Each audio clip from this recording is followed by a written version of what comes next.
नमस्कार दोस्त, कैसे हैं आप लोग। आज हम लोग पढ़ेंगे अनुच्छेद महत्वपूर्ण अनुच्छेद का दूसरा वीडियो, क्योंकि पहला वीडियो अपलोड हो चुका है, उसको आप देखें। उसमें हम लोग खासकर ये समझे हैं कि जितने अनुच्छेद के माध्यम से जो केंद्रीय लेवल के पद होते हैं उसके बारे में हम लोग समझे हैं, लेकिन आज समझेंगे कि जो राज्य लेवल के जो पद होते हैं कौन से अनुच्छेद के माध्यम से बनाए जाते हैं, इसके बारे में हम लोग आज खास करके समझेंगे, जो महत्वपूर्ण है, खास करके हर एक एग्जाम में, हर एक कॉम्पिटिशन में पूछे जाते हैं। तो हम ये जानते हैं कि केंद्र लेवल में सबसे बड़ा पद राष्ट्रपति पद होता है, उसी प्रकार राज्य लेवल में सबसे बड़ा पद राज्यपाल पद होता है। तो इनका एक परिभाषा होता है। तो राज्यपाल महोदय के बारे में हम लोग समझेंगे कि एक होता है अनुच्छेद 152 यानी 152। तो ये कहता है कि राज्यपाल होंगे, लेकिन इनका कुछ परिभाषा होगा, इसके बारे में हम लोग समझेंगे। तो अनुच्छेद 152 के तहत इनका परिभाषा होता है, परिभाषा। अब आते हैं अनुच्छेद 153। तो खास करके यहाँ से स्टार्ट होता है कि अनुच्छेद 153 यानी 153 कहता है कि अनुच्छेद के माध्यम से राज्यपाल होंगे, लेकिन वो सिर्फ राज्य के लिए ही होंगे। तो ये अनुच्छेद 153 कहता है, खासकर इसको याद रखना है कि 153 अनुच्छेद राज्यपाल, राज्य के लिए राज्यपाल। अब आते हैं अनुच्छेद 154। तो खासकर ये भी महत्वपूर्ण है, बहुत एग्जाम में पूछे गए हैं कि 154 जो अनुच्छेद है, तो अनुच्छेद ये कहता है कि 154 की मतलब जो राज्यपाल होंगे उनके पास कुछ शक्ति होंगी और कुछ अधिकार होगा। ये अनुच्छेद 154 कहता है कि शक्ति और अधिकार। अब आते हैं अनुच्छेद 155। अनुच्छेद 155 155। तो ये क्रम वाइज है, यहाँ कन्फ्यूज बिल्कुल नहीं होना है, ताकि 152 153 154 155। तो 155 कहता है कि इनका भी निर्वाचन होना चाहिए, राज्यपाल महोदय का भी निर्वाचन होना चाहिए, अनुच्छेद 155 कहता है। अब आते हैं 161। ये बहुत महत्वपूर्ण अनुच्छेद है 161। तो ये कहता है कि जिस प्रकार राज्य केंद्र में राष्ट्रपति महोदय के पास अनुच्छेद 72 के तहत क्षमा दान करने की शक्ति है, उसी प्रकार अनुच्छेद 161 में राज्यपाल महोदय के पास भी क्षमा दान करने की शक्ति है। ये अनुच्छेद 161 कहता है क्षमा दान, राज्यपाल महोदय के पास क्षमा दान करने की शक्ति जो है अनुच्छेद 161 देता है। जो किसी व्यक्ति को अगर हाई कोर्ट, क्योंकि केंद्र लेवल का सुप्रीम कोर्ट होता है लेकिन राज्य लेवल का हाई कोर्ट होता है, तो किसी व्यक्ति को अगर हाई कोर्ट ने अगर उसको फांसी की सज़ा दे दिया है तो अनुच्छेद 161 के तहत राज्यपाल महोदय ने उसको क्षमा दान देने की शक्ति अनुच्छेद 161 कहता है। तो ये खास करके ये राज्यपाल महोदय के संबंधी जानकारी थी। अब आते हैं राज्य मंत्री परिषद, राज्य मंत्री परिषद। तो ये अनुच्छेद 163। तो खासकर याद रखें कि 163 अनुच्छेद भी बहुत महत्वपूर्ण है, क्योंकि राज्य मंत्री परिषद के बारे में बताया गया है कि राज्य मंत्री परिषद होना चाहिए राज्य में, अनुच्छेद 163 के तहत। तो इसमें भी एक मुखिया होना चाहिए, जो आपका राज्य मंत्री परिषद है, तो इसमें एक मुखिया होना चाहिए। अनुच्छेद आपका 164 कहता है कि 164 कहता है कि राज्य में एक मुखिया होना चाहिए।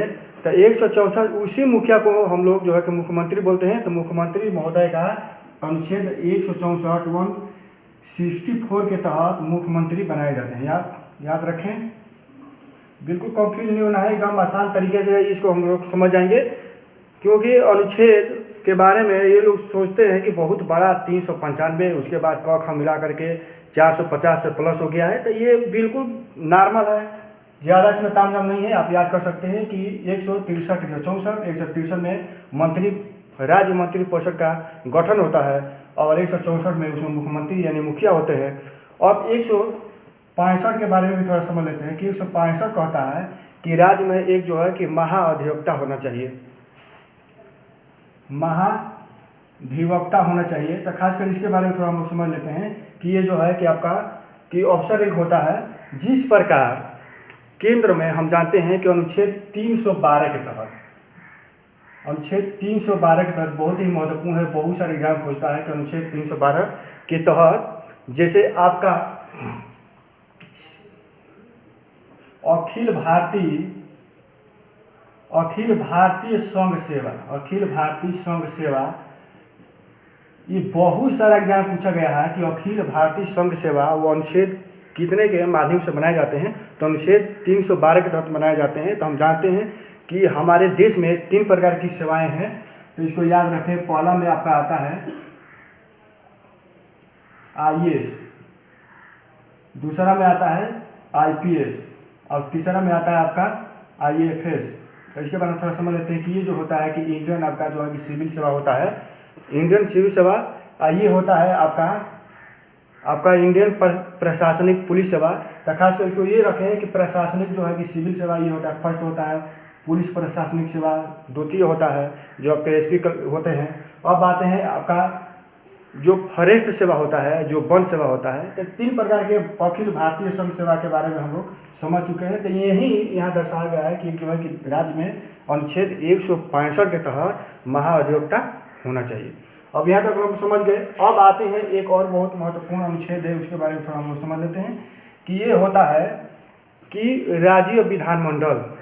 तो ये बहुत सारे एग्जाम पूछा गया है कि राज्य विधानमंडल, क्योंकि अनुच्छेद 168 के तहत राज्य विधानमंडल इनका गठन किया जाना चाहिए। तो इसमें होता है कि एक होता है 170, तो 170 के तहत जो है कि राज्य में विधानसभा होना चाहिए। तो ये देखिए यहाँ कन्फ्यूज बिल्कुल नहीं होना है, विधानसभा। 171 के तहत होता है विधान परिषद। तो यहाँ बिल्कुल कंफ्यूज नहीं होना है, बहुत सारे एग्जाम में कंफ्यूज करता है कि विधान परिषद। तो इसके बारे में थोड़ा समझ लेते हैं कि जो आपके जो है विधानसभा होता है, तो विधानसभा हर एक राज्य में अनिवार्य रूप से रखा जाता है। लेकिन जो विधान परिषद है वो राज्य के ऊपर, जो राज्य शासन है या राज्य सरकार है, उसके ऊपर निर्भर रहता है कि विधान परिषद रख सकता है या नहीं रख सकता है। अगर रख सकता है तो अनुच्छेद 171 के तहत रख सकता है, अगर नहीं भी रखेगा तो नहीं रखने का इसका जानकारी मिलता है आपका 169 अनुच्छेद के तहत। अगर विधान परिषद को अगर नहीं रखा जाता है तो 169 के तहत उसके बारे में जानकारी मिलती है। लेकिन ये जो है कि अभी विधान परिषद मात्र 7 स्टेट अभी तक रखा है। तो यहाँ तक बिल्कुल कंफ्यूज नहीं होना है। अब आते हैं एक जो है कि जैसे केंद्र लेवल का होता है आपका सुप्रीम कोर्ट, उसी प्रकार हाई कोर्ट होता है राज्य लेवल का। तो इसके बारे में थोड़ा समझ लेते हैं कि हाई कोर्ट अनुच्छेद 214 कहता है, अनुच्छेद 214 में ये है कि राज्य के लिए एक आपका जो है कि हाई कोर्ट होना चाहिए। देखिए राज्य के लिए 214 के अंतर्गत, अनुच्छेद 214 के अंतर्गत राज्य में हाई कोर्ट होना चाहिए। लेकिन 216 में इसका गठन किया जाना चाहिए। तो 216 में देखिए यहाँ बिल्कुल कंफ्यूज नहीं होना है। 214 में राज्य होना चाहिए, राज्यों के लिए हाई कोर्ट होना चाहिए। उसमें आप 216 में ये बताया गया है कि इसका गठन होना चाहिए। अब एक और आता है कि एक आता है 231 अनुच्छेद, जो भी बहुत महत्वपूर्ण है। इसके बारे में थोड़ा समझ लेते हैं कि 231 ये कहता है कि राज्य जो आपका हाई कोर्ट है, यानी 2 राज्य से अधिक राज्यों के लिए अगर एक हाई कोर्ट होगा तो वो अनुच्छेद 231 के तहत होगा। तो क्या 1-2 राज्य से अगर ज़्यादा राज्यों के लिए अगर हाई कोर्ट बनता है तो अनुच्छेद 231 के तहत। तो यहाँ कन्फ्यूज नहीं होना है। अब आते हैं एक और, अगर इसको आप स्क्रीनशॉट करना चाहते हैं तो ले लें, क्योंकि अगले क्रम में हम लोग बढ़ेंगे। आते हैं कि एक संविधान संशोधन होता है, उसके बारे में थोड़ा समझ लेते हैं कि वो 368 के तहत होता है। 368 ये भी बहुत महत्वपूर्ण अनुच्छेद है। इसमें अगर किसी प्रकार का अगर कोई अगर कानून लागू करना चाहते हैं या कुछ भी अगर शामिल करना चाहते हैं संविधान में, तो अनुच्छेद 368 के तहत संविधान संशोधन का जो है कि नियम बनाया गया है कि 368 के तहत संविधान संशोधन हो सकता है।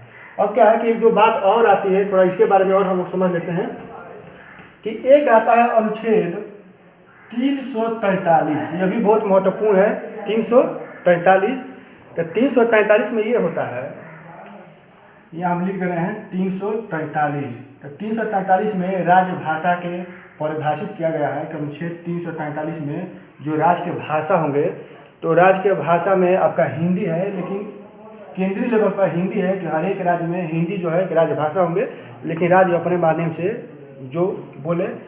लिपि में होता है देवनागरी, देवनागरी। तो ये हम लोग समझ चुके हैं कि जो है कि 343 के तहत हिंदी जो है कि राजभाषा और लिपि में देवनागरी। अब एक और आता है कि राज्य और केंद्र में संबंध। राज्य और केंद्र में संबंध है, तो ये भी बहुत महत्वपूर्ण अनुच्छेद है, क्योंकि 262 ये कहता है कि राज्य का जो है कि नदी का विवाद, क्योंकि एक राज्य से दूसरे राज्य में नदी के माध्यम से जो जल प्रवेश होते हैं तो इसमें बहुत सारा विवाद होता है। तो इसी का जो है कि निवारण अगर होता है अनुच्छेद, तो 262 यानी नदी के विवाद, याद रखें नदी के विवाद। तो ये खास करके ये समझें। अब होता है 263, ये भी बहुत महत्वपूर्ण अनुच्छेद है, राज्य स्तरीय परिषद। इसके बारे में थोड़ा हम समझ लेते हैं कि राज्य स्तरीय परिषद। तो राज्य स्तरीय परिषद ये होता है कि किसी कारणवश अगर किसी बात पे अगर मीटिंग करना है तो इसमें होता है कि हर एक राज्य के मुख्यमंत्री, उसमें प्रधानमंत्री भी शामिल होते हैं, राष्ट्रपति भी शामिल होते हैं, और किसी बात को लेकर के निष्कर्ष किया जाता है कि क्या काम करना है। तो ये खासकर ये महत्वपूर्ण अनुच्छेद रहे हैं। एक दो अनुच्छेद के बारे में और हम समझ लेते हैं कि एक दो अनुच्छेद ये होता है कि एक होता है राष्ट्रीय आपात। आप लोग बहुत सारा एग्जाम में पूछता है कि राष्ट्रीय आपात क्या होता है। तो राष्ट्रीय आपात आपका जो है कि 352 अनुच्छेद 352 के तहत राष्ट्रीय आपात,